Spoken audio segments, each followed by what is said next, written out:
What is up, guys? Do not forget to subscribe. Follow me in Dreams. I'm Young Text YouTube here, Young Text on Twitch, and Young Text, of course, on YouTube.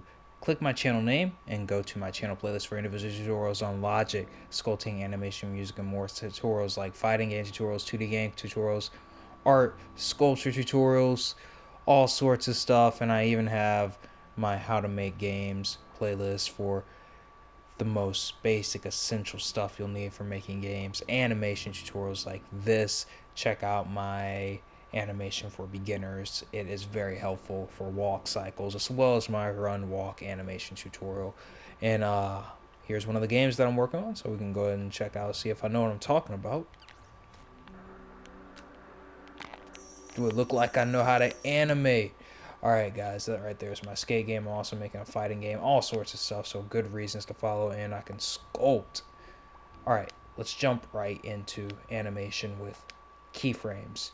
So, keyframes can actually animate more than just your characters. Keyframes can animate variable numbers and make it to where if you were to walk into a trigger zone and that trigger zone was plugged into a keyframe's power source, then that keyframe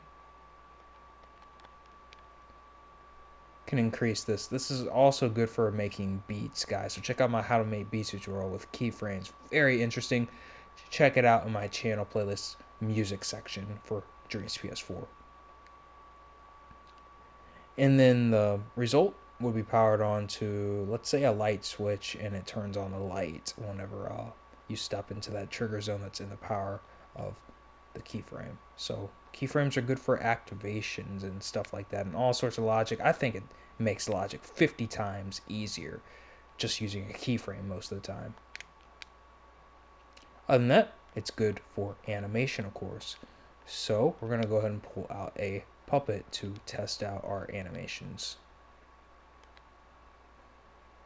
What I like to do is put a blank keyframe at the start point of the animation, setting it to linear, and whenever the animation is done, I also put a blank keyframe. That way there's a transition effect to the next frame instead of the frame starting out in the start position of the movement of the puppet. That's what that's doing. So I put a blank keyframe in the beginning and at the end, so there's a fade out effect and a fade in effect. You can also use the envelopes on keyframes to do something like that. The envelopes are the dot at the beginning and the end. You can change the fade in or the fade out at this point. So now that we have that keyframe there, setting it to linear, and we'd also set the one at the end to linear, we want to start cloning the keyframe that way. We have the previous data from the keyframe that we clone. That way we don't have to start all over, and it acts as an onion skin, keeping the data from when we recorded last.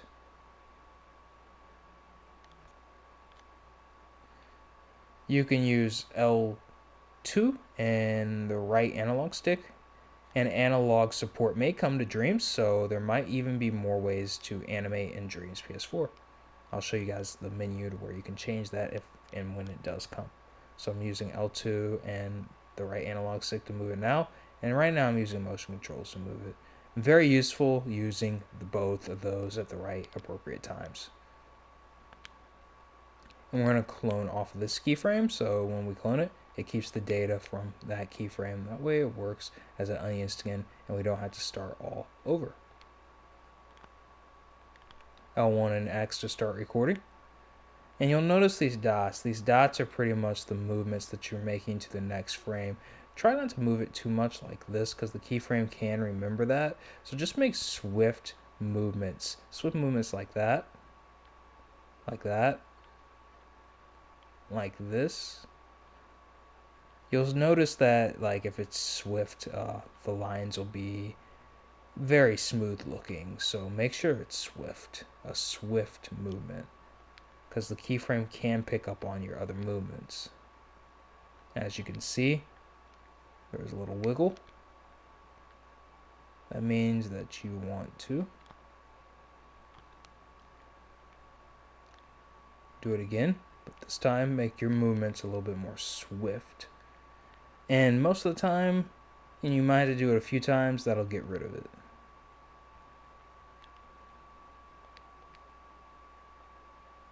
And if it doesn't, then edit the keyframe just a tiny bit. Because usually it's the hands and the feet that'll give you those errors. So it usually means you have to mess with the top parts to get them to transition a little bit better, a little bit more smoothly. As you can see, you can also try pressing L1 and X in between the keyframes to change the linear type, the blend type up here. You can change this right here.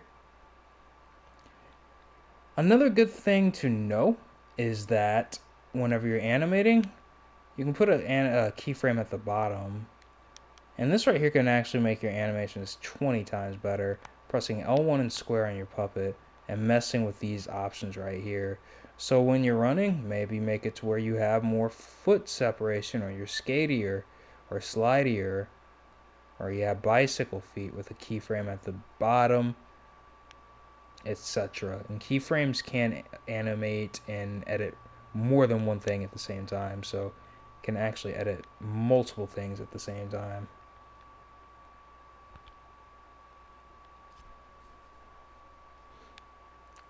You can do a layer up here for the arms and a layer down here for the feet if you want to, or you can do it all with one row section of your keyframes. Usually whenever you're making walk animations, you want to turn this off if you're making your own walk animations.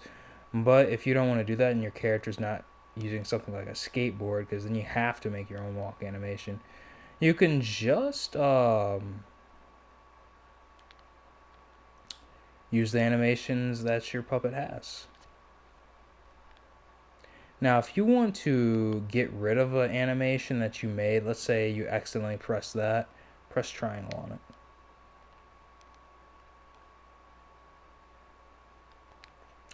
Another thing to note, if you are making a fighting game, you might need to turn off this, and this, either power it off or delete it with a keyframe while the punch is happening. So let's say this was the punch, we'd have a keyframe down here, turn this off, and usually want to turn off these also while the punch is happening. Then you want to make it to where your character's movement is somehow disabled, either with a keyframe. I usually like doing this to disable all movement, and then disabling the controller.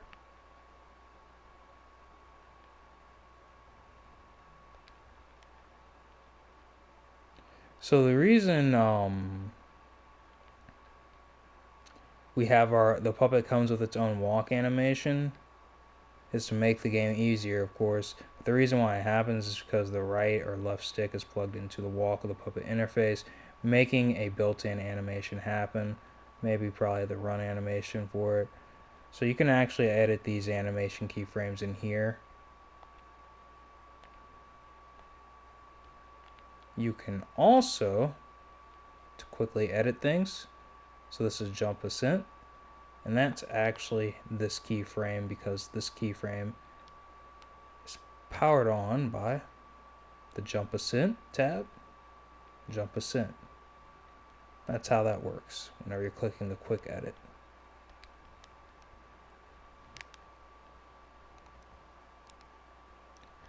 So we know we want to clone from the last keyframe that we did, so that way that keyframe keeps the data. And we know the thing that most likely causes the most errors, which is the hands and feet. So we know those are the things we have to mess with whenever we're animating and the animations aren't moving smoothly. So here's our animation. Let's go ahead and redo it. Let's make something a little bit better. Press triangle on the thing that we just started animating, that way we can get it back to the start position.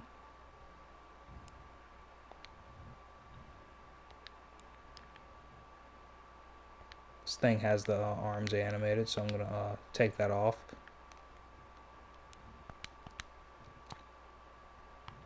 And we are just going to make one swift movement with one undo, with one keyframe, undo. See if that will get what we want. Sometimes less is more.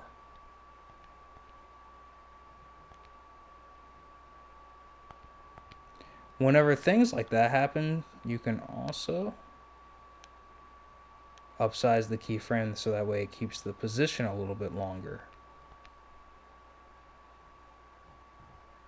Change the fade in type. Made it a lot better changing the fade in type. And the thing that's making it twist like that again is the arms, so mess around with the arms and feet whenever you're animating. Very important. Bottom row could be the feet, walk, and the hand walk up here, so when we're walking we know we move our hands and feet.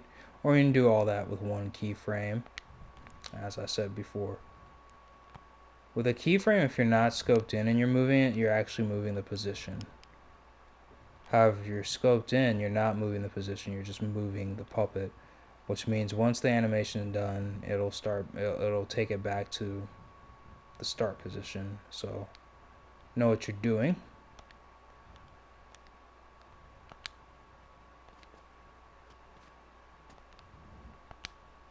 Gonna delete that.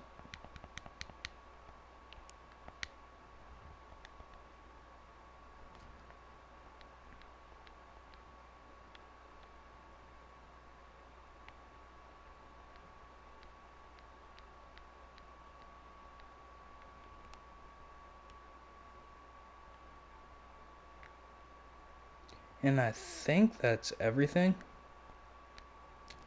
All the essentials.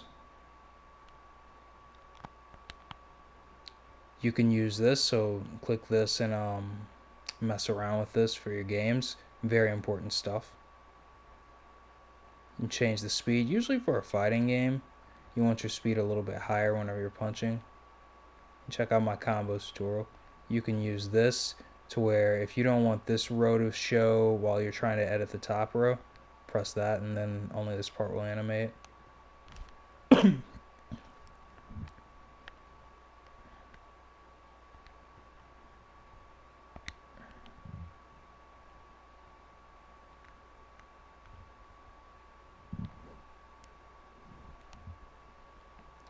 And that should be it.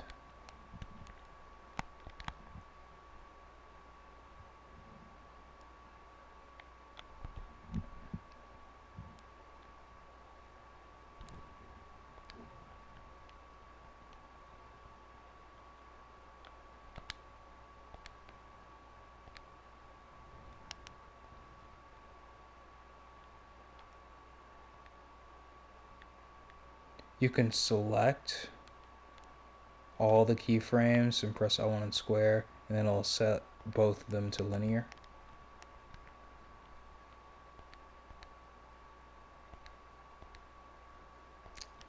It's running really smooth now.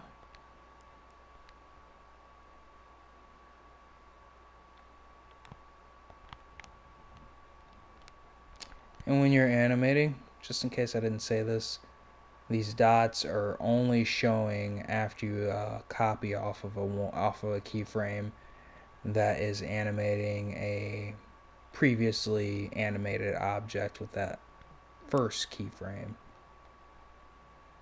that was animating that object. You'll know you're animating right whenever you're moving the limbs and the limbs aren't moving awkwardly.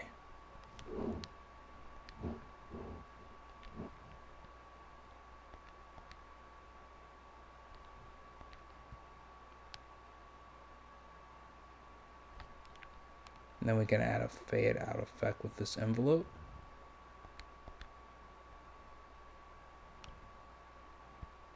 Fade out effect needs to be a little bit bigger, a little bit better. And if the fade out effect isn't working, then that means you need to clone the start position if it's a blank keyframe only. because the in position needs to be a blank keyframe. That way there's a fade out effect to the original position of the puppet.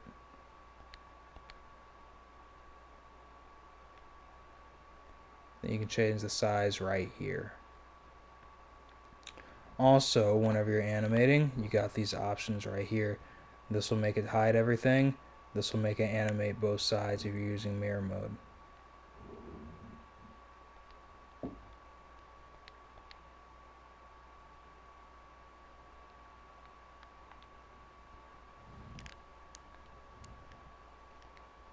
Then you have these options right here that you can mess around with.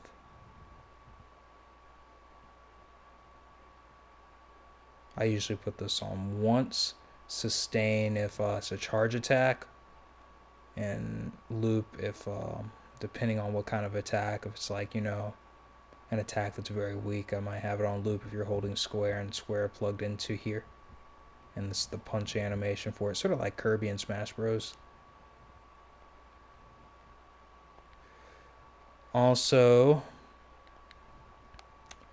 if you were to press L1 and square on your puppet, you can actually mess around with these options right here. I noticed that messing around with these options right here can mess with the animation somewhat sometimes and get the animation to move more fluently. Because sometimes the animations, if it's the puppet, it can get jumbly, if that makes sense. So I mess around with these options when that starts happening. And if that's happening, then that means that it's probably because there's too many keyframes working at once. Not like, in one timeline. I'm talking about like the jump animation is on when this is on. When this punch, if this was a punch, is on. That's whenever that kind of thing would happen.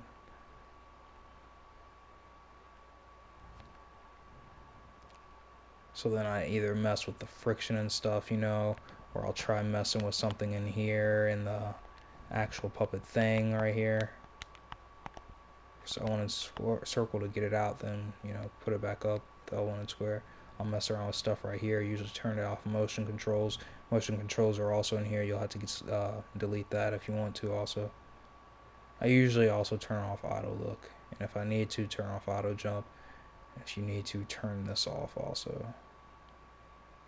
Turn this off if you're making your own walks, and turn this off while it's punching, and turn this off while it's punching. Turn off these microchips with a keyframe while it's punching with a keyframe that's underneath all this. And you can make rows, just in case I didn't say this.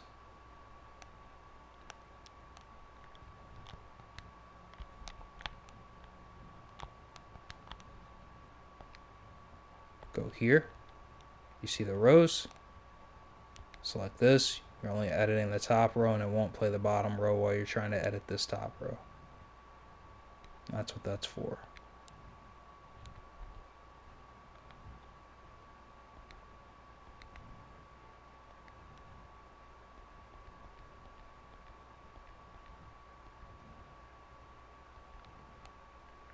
So whenever you get those awkward things, whenever you're animating, either you need to redo your whole animation, and check out one of the tutorials that one of my more complex parkour tutorials, or my robot chicken frame by frame tutorial, that I'll probably fix or be what you need to do to get those complex flip trick animations that you're trying to do, because that's usually when that would happen.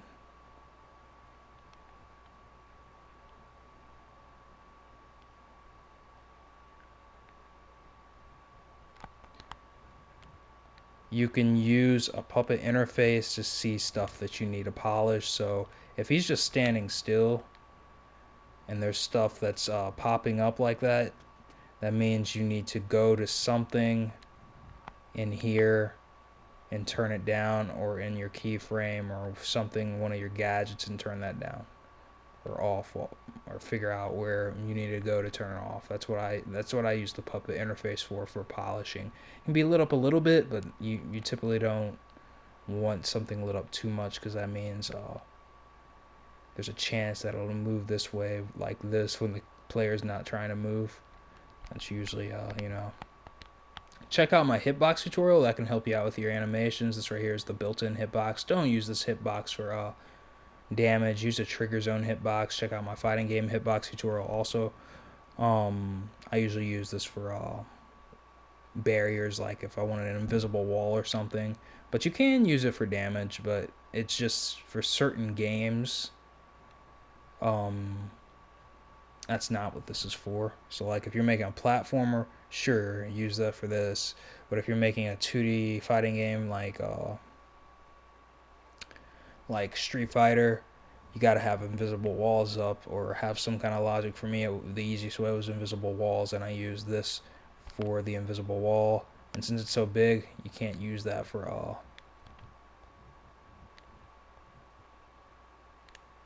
impact sensor damage, because this is what the impact sensor will go off of.